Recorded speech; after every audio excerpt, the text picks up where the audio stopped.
A bear knocked on their window for 8 hours. What he wanted left everyone in tears. On a crisp autumn night, the Parker cabin stood bathed in pale moonlight, nestled in the dense woods bordering Yellowstone National Park. Inside, the crackling of the fireplace filled the cozy living room, its flickering glow dancing across the rustic wooden walls. John Parker, a retired forest ranger, sat in his favorite armchair, his glasses perched on his nose as he leafed through an old journal detailing wildlife in the area. Across from him, Emily, his wife of 30 years, was knitting a scarf, her hands deftly working the needles while a steaming mug of chamomile tea rested on the table beside her. The tranquility of the evening was something they both cherished, far from the bustle of city life. As the minutes slipped by, the muffled sounds of the forest outside became their constant companion, punctuated only by the occasional hoot of an owl or the rustle of leaves stirred by the wind. Then came the first knock, a deliberate, rhythmic tap against the cabin window. John froze, his fingers pausing mid-turn of the journal's page. Emily looked up from her knitting, her brow furrowed. "Did you hear that?" she asked softly, her voice edged with concern. John nodded, his gaze shifting toward the large window that faced the dark expanse of the woods.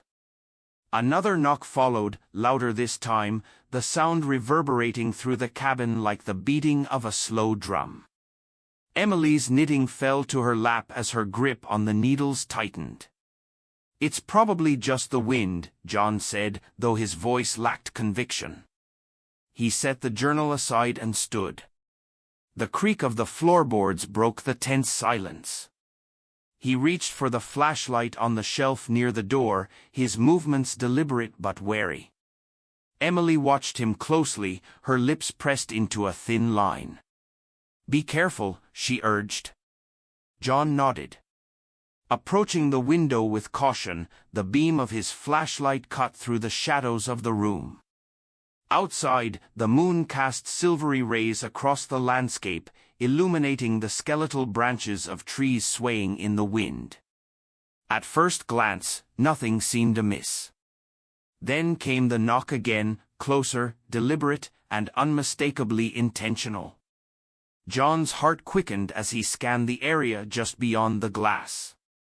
His breath caught when the flashlight beam landed on a massive figure. A black bear stood just a few feet from the cabin, its immense frame partially illuminated by the flashlight. Its glossy fur glistened faintly, and its breath formed puffs of steam in the chilly air. But what struck John most was the bear's behavior. It wasn't acting aggressively. Instead, it raised a paw, pressing it gently against the window. The bear's eyes, deep and intelligent, met his, and in that moment, John felt an inexplicable connection. Emily gasped softly, her hand covering her mouth as she rose from her chair. "John," she whispered, "what is it doing?" John didn't respond immediately, his focus remained on the bear, whose actions seemed almost calculated. He noticed then the glint of metal around the bear's front leg, the source of its distress becoming painfully clear. A wire snare had embedded itself deeply into the bear's flesh, the wound raw and oozing. The bear shifted its weight, letting out a low, mournful sound that made Emily's chest tighten. "It's injured," John said finally, his voice heavy with concern. He turned off the flashlight and stepped back from the window, giving the bear space. Emily approached cautiously, peering over her husband's shoulder. "What do we do?" she asked, her voice trembling. The bear's rhythmic tapping on the glass continued, softer now, almost pleading. It wasn't the frenzied aggression of a wild animal, it was something else entirely, a desperate attempt to communicate. John ran a hand through his graying hair, his mind racing. His years as a ranger had taught him to respect the unpredictable nature of wildlife, but this encounter was unlike anything he had ever experienced. "It must have been caught in a trap," he said. the wires cutting into its leg. If we don't do something, that wound could get infected. It won't survive. Emily's face paled. But it's a bear, John, she said, her voice a mixture of fear and urgency. What if it lashes out? What if it hurts us?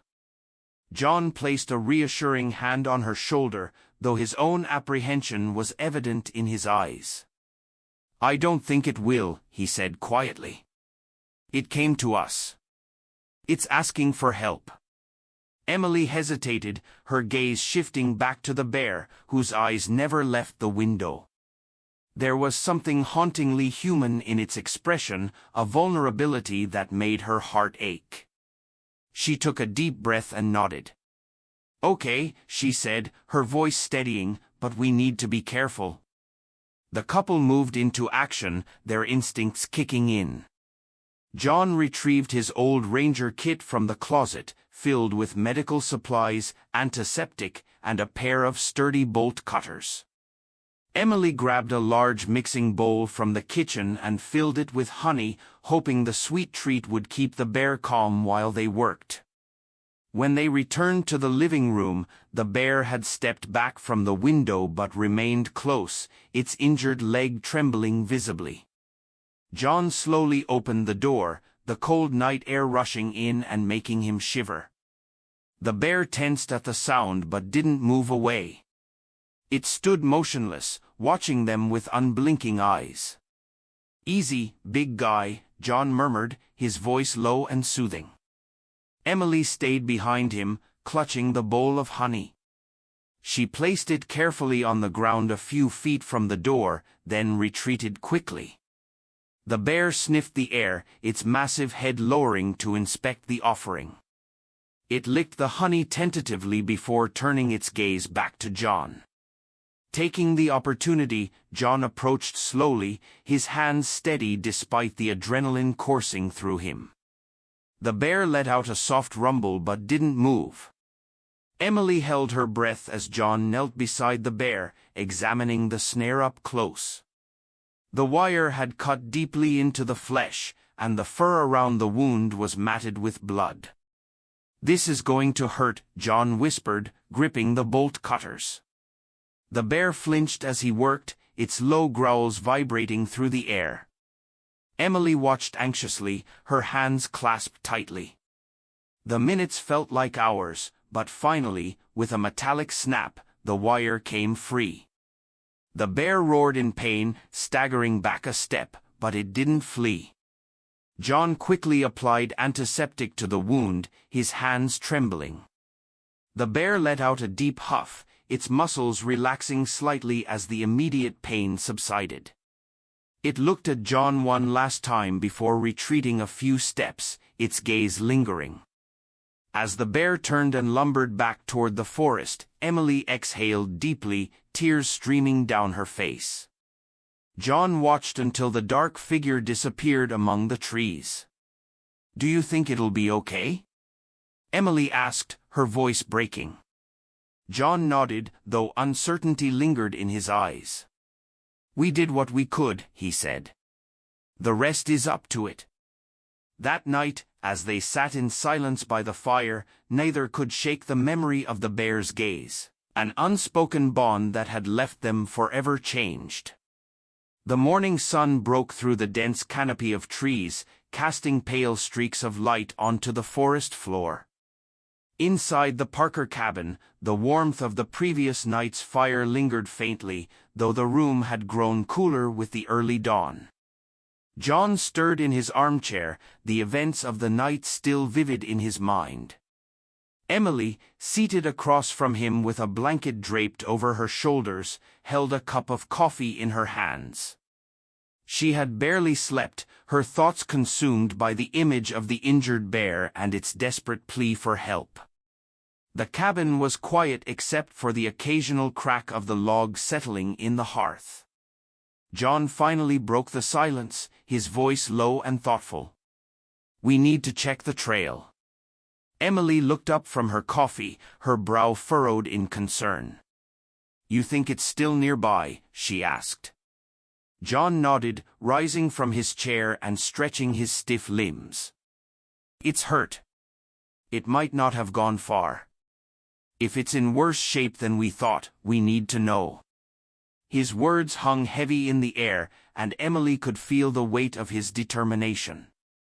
She placed her mug on the table and stood, wrapping the blanket tighter around herself. I'll come with you, she said, though a flicker of apprehension crossed her face.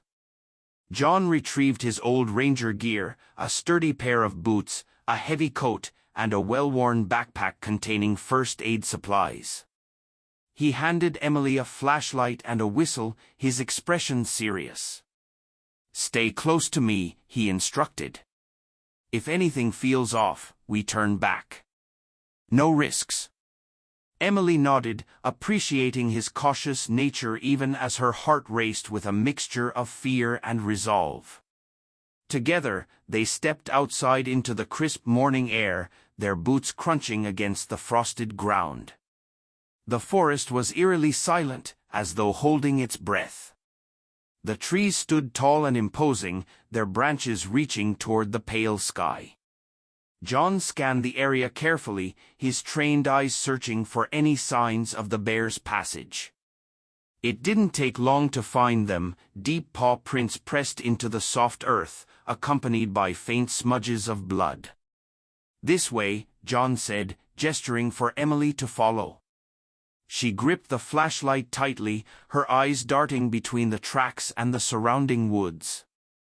As they ventured deeper, the forest seemed to close in around them, the shadows growing longer despite the rising sun. The trail led them along a narrow stream, its icy waters trickling quietly over smooth stones. John stopped suddenly, holding up a hand to signal Emily. She froze, her breath catching in her throat as she followed his gaze. Just ahead, partially obscured by a thicket of bushes, the bear lay resting near the water's edge. Its massive frame rose and fell with labored breaths, its injured legs stretched out awkwardly. The wound was still raw, the fur around it stained dark with blood, but it appeared to have stopped actively bleeding. John took a cautious step forward, his movements deliberate and non-threatening. The bear's ears twitched at the sound, and its head lifted slightly, its dark eyes meeting his for a moment. Neither moved, the tension between them was palpable. "It's okay, big guy," John murmured, his voice calm and steady. "We're just here to check on you." Emily stayed a few paces behind, her heart pounding as she watched the silent interaction. The bear huffed softly, its gaze flickering between John and the stream. It didn't seem aggressive, but its body language was wary, its muscles tensed as though ready to retreat if needed. John knelt slowly, careful not to make any sudden movements, and reached into his backpack. He pulled out a small container of antiseptic and a clean cloth. "I'm just going to help," he said quietly, though he wasn't sure if the bear understood. Emily held her breath as John edged closer, the cloth in one hand and the antiseptic in the other. The bear let out a low rumble, its eyes narrowing, but it didn't move away. Gently, John dabbed the cloth against the wound, cleaning away the dried blood and debris. The bear flinched at the initial contact, a deep growl rumbling from its chest, but it didn't lash out. John spoke softly as he worked, his voice of steady rhythm meant to soothe both the bear and his own nerves. "You're a tough one," he said, glancing up briefly to meet the animal's gaze. "This will sting a bit, but you'll feel better after." Emily watched in awe, her fear gradually giving way to a deep sense of wonder. The bear's trust, though tentative, was undeniable. It was as if some unspoken understanding had passed between it and John, a fragile bond forged in the darkness of the previous night. When John finished cleaning the wound, he sat back on his heels, his hands trembling slightly from the adrenaline. The bear huffed again, its muscles relaxing incrementally as it lowered its head to drink from the stream. "I think it's okay," John said, his voice filled with quiet relief. Emily stepped closer, her movements cautious but curious. The bear glanced at her briefly, its ears flicking, but it didn't react beyond that. Emily felt a pang of emotion as she took in the sight of the massive creature, its strength tempered by vulnerability. "I can't believe it lets you do that," she said softly. John nodded, his gaze fixed on the bear. "It knows we're not here to hurt it," he said. "Sometimes animals understand more than we give them credit for." After a few minutes, the couple began to back away, giving the bear space to rest. It watched them go, its eyes following their movements until they disappeared into the trees. As they retraced their steps toward the cabin, Emily couldn't help but marvel at the encounter. "Do you think it'll be okay?" she asked, her voice tinged with hope. John hesitated, his expression thoughtful. "It's got a chance now," he said. "That's more than it had before." Back at the cabin, the weight of the morning's events settled over them. Emily busied herself making breakfast, her hands trembling slightly as she cracked eggs into a pan. John sat at the table, staring out the window at the forest beyond.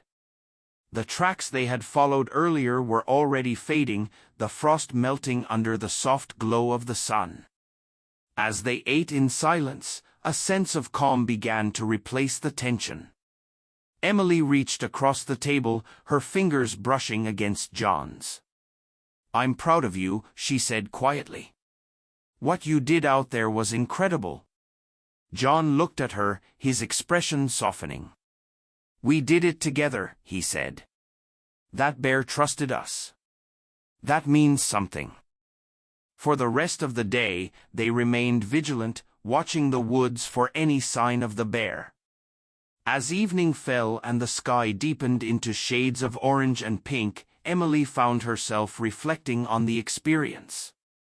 The fear she had felt the night before had been replaced by something deeper, a profound respect for the creature that had sought their help.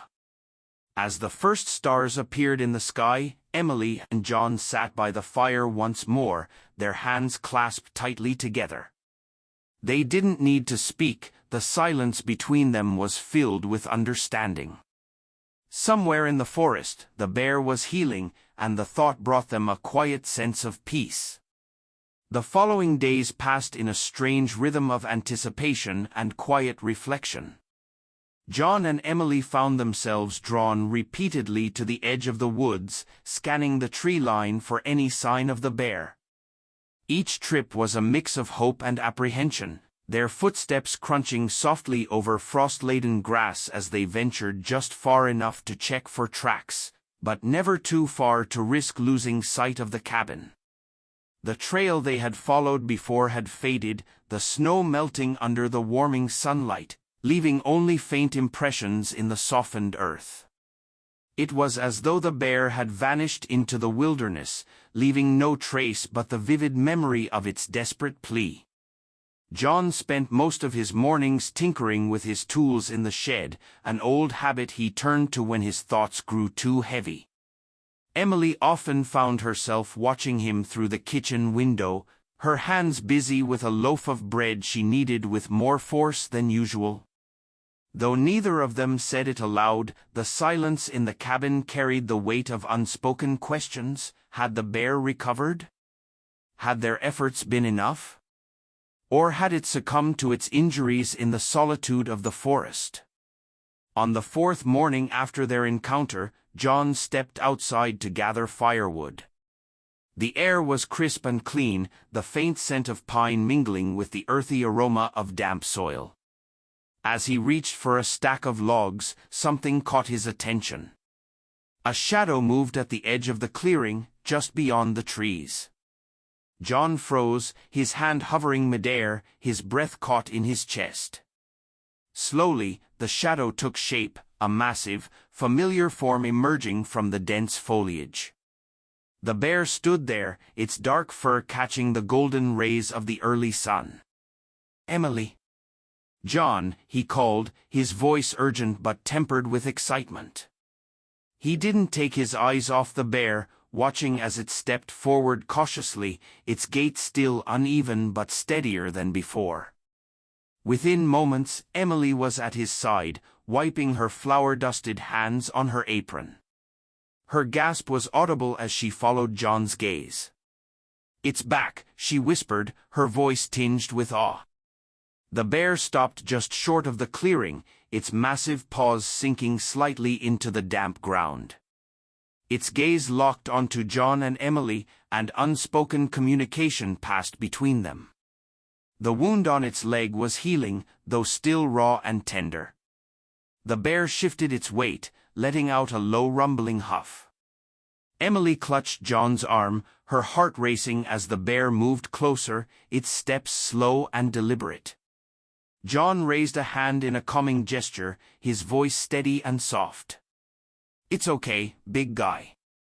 We're not going to hurt you." The bear paused, tilting its head slightly as though considering his words.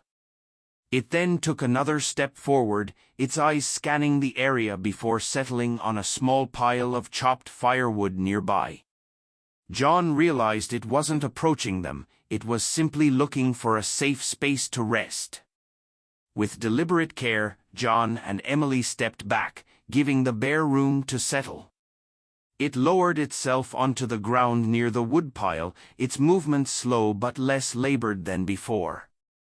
Emily couldn't help but notice the bear's eyes, calm, watchful, and intelligent, as though it understood far more than she had ever given wildlife credit for. "It remembers," she murmured, more to herself than to John. "It knows we helped." John nodded, his gaze never leaving the bear. "Animals don't forget kindness," he said. "Especially not when their survival depends on it." He turned to Emily, his expression thoughtful. "We should bring it some water, maybe something to eat. It looks like it's still recovering." Emily hesitated, her instinctive caution surfacing.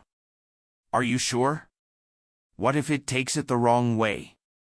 John placed a reassuring hand on her shoulder. "We'll be careful," he said. "But I think it trusts us." They worked in quiet tandem, John filling a large bowl with water while Emily prepared a small plate of food, leftover roast chicken and some apples from their pantry. Carrying the offerings, they approached the bear slowly, stopping a safe distance away before placing the items on the ground. The bear watched their movements intently, its ears flicking back and forth as it sniffed the air. John and Emily stepped back, giving the bear space to investigate. It lifted its massive head, nostrils flaring as it caught the scent of the food. With a cautious huff, it leaned forward, its broad tongue lapping at the water before nudging the chicken and apples. It ate slowly, its movements deliberate and unhurried. Emily felt a surge of emotion as she watched the bear, gratitude, wonder, and an unshakable sense of connection. For the next hour, they observed the bear from a distance, marveling at its resilience. When it had finished eating, it stood and stretched its wounded leg, bending slightly as it tested its weight. It looked back at John and Emily one last time, a quiet acknowledgement in its gaze before turning and lumbering back toward the forest. As the bear disappeared into the trees, Emily let out a breath she hadn't realized she was holding. "That was incredible," she said, her voice barely above a whisper. John nodded, his expression solemn. "It's not something you see every day," he agreed. Back inside the cabin, the couple sat at the kitchen table, the warmth of the encounter lingering like the fading glow of the morning sun. Emily reached for John's hand, her fingers curling around his. "I can't stop thinking about how it looked at us," she said. "It wasn't just an animal. There was something more in its eyes. Something human." John squeezed her hand gently, his gaze distant as he processed her words. "We're not as different from them as we like to think," he said after a moment. "They feel fear, pain, and gratitude just like we do. Sometimes I think they see us more clearly than we see them." The rest of the day passed quietly, but the encounter remained at the forefront of their minds. Emily found herself glancing out the window more often, hoping for another glimpse of the bear. John, though quieter about it, shared her sentiment. He spent the afternoon shopping for firewood, his thoughts drifting back to the creature they had helped. That night, as they sat by the fire, the stars visible through the cabin's small window, Emily leaned her head on John's shoulder. "Do you think it'll come back?" she asked softly. John wrapped an arm around her, his voice steady. "If it needs us, it will," he said. "But I think it knows it can make it on its own now." Emily smiled faintly, her eyes closing as she let the warmth of the fire and John's presence lull her into calm. Somewhere in the depths of the forest, the bear roamed freely once more, its strength returning with each passing day. Though their paths might never cross again, John and Emily knew they had made a difference, a quiet, unspoken bond between human and animal that would stay with them forever. As winter deepened, the Parker cabin settled into its usual quiet routine, but the encounter with the bear had left an indelible mark on John and Emily. Every creak of the forest, every distant rustle of leaves carried a subtle promise that the bear might one day return. Though they tried not to dwell on it, both of them felt the absence keenly, a peculiar longing to see the massive creature they had come to regard as more than just a wild animal. Days turned to weeks, the frost thickening on the windows each morning, and still there was no sign of their unexpected visitor. Life continued, but the forest seemed emptier somehow. One evening, as the sun dipped below the horizon and the world was bathed in a muted golden glow, John stepped outside to gather firewood. The air was crisp and silent, save for the soft crunch of his boots against the snow-covered ground. His breath curled into the cold air as he paused to survey the tree line. The branches swayed gently, casting long shadows that stretched toward the cabin. He had no reason to believe anything had changed, yet an inexplicable pull kept him standing there, his eyes scanning the edges of the woods. Then he saw it, a dark shape moving between the trees, its massive frame unmistakable even in the fading light. The bear emerged slowly, its fur shimmering faintly with frost, and for a moment John felt his heart leap in recognition. But there was something different this time. The bear wasn't alone. Behind it, a smaller figure hesitated, then stepped into view, a cub, its fur thick and plush, its steps tentative as it followed its mother. John stood frozen, his chest tightening as the scene unfolded. The mother bear, stronger now, her wound nearly healed, paused at the edge of the clearing and turned her head toward John. Her deep, intelligent eyes met his, and he felt a rush of emotion, an overwhelming sense of connection that words could never capture. The cub nudged its mother's leg, curious but cautious, its wide eyes scanning the unfamiliar surroundings. "Emily." "John," he called, his voice carrying a mix of excitement and wonder. Moments later, Emily appeared in the doorway, clutching her shawl tightly against the evening chill. "What is it?" she asked, her gaze following John's outstretched arm. When her eyes landed on the bear and its cub, her breath caught. "Oh my God," she whispered, stepping onto the porch. The bears didn't move, their bodies silhouetted against the soft glow of twilight. Emily's hand found John's, and they stood side by side, watching in silent awe. The mother bear took a step forward, her movements slow and deliberate. The cub followed hesitantly, its tiny paws leaving delicate imprints in the snow. They stopped a short distance from the cabin, close enough for John and Emily to see the healed scar on the mother bear's leg. For several long moments, the two couples, human and bear, stood in quiet communion. Emily felt tears prick her eyes as she took in the sight of the cub, its fur bristling in the cold but its posture unafraid. "She brought her baby," Emily murmured, her voice trembling with emotion. John nodded, his throat too tight to speak. The mother bear let out a low rumbling huff, a sound that was neither aggressive nor fearful. It was a vocalization filled with intent, a kind of unspoken gratitude that resonated deeply with John and Emily.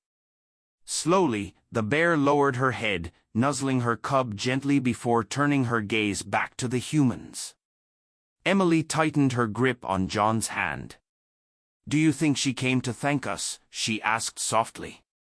John's voice was thick with emotion when he finally spoke. I think she trusts us enough to show us this." The cub, emboldened by its mother's calm demeanor, took a few tentative steps closer to the humans.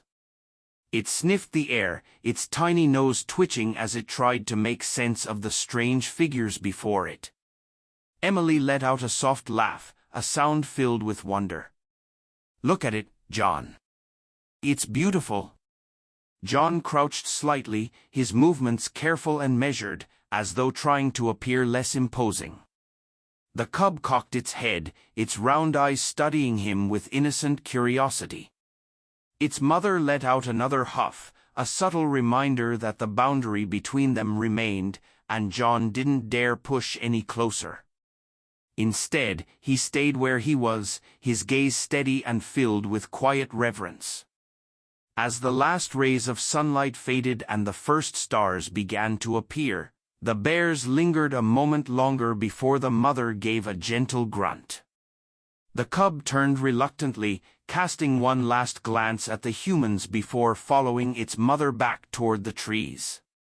John and Emily watched as their silhouettes melted into the shadows, their forms disappearing as silently as they had come.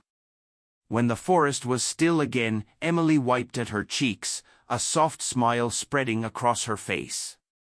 "That was," she began, but words failed her. John nodded, his own expression a mixture of awe and contentment. "Yeah," he said simply, his voice low. Back inside the cabin, the fire crackled warmly, its glow casting long shadows across the walls.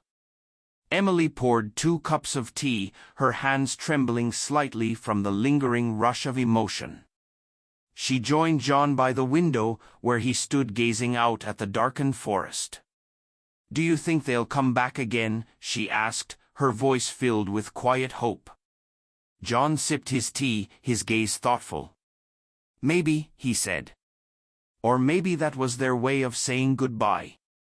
Emily leaned her head against his shoulder, letting the warmth of his presence and the memory of the evening wrap around her like a comforting blanket.